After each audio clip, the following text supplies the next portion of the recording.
E bine, sunteți gata? Sorana, ia-mă de braț și spune-mi, dragă, tu vii din Zalău, am înțeles, da? Da.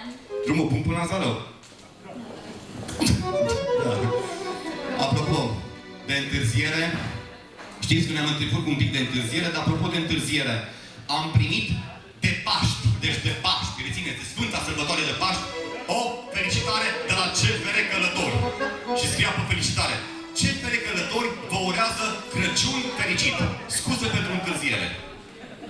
Eu de Paști am primit-o. Așa și noi, cu mică întârziere, sărut mâna, bine ați venit.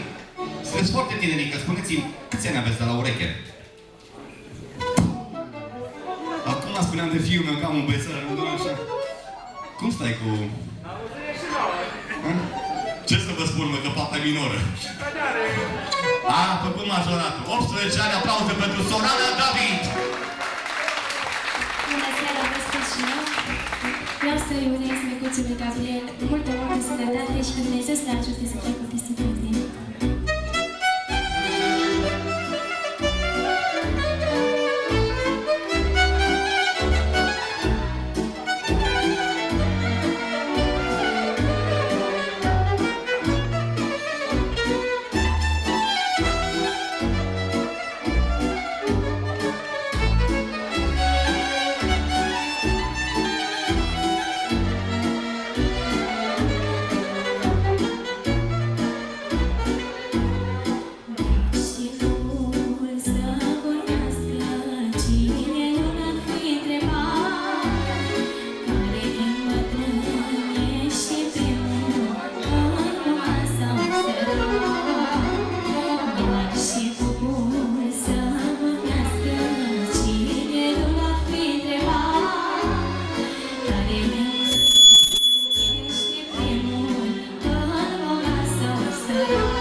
Bravo, Sorana.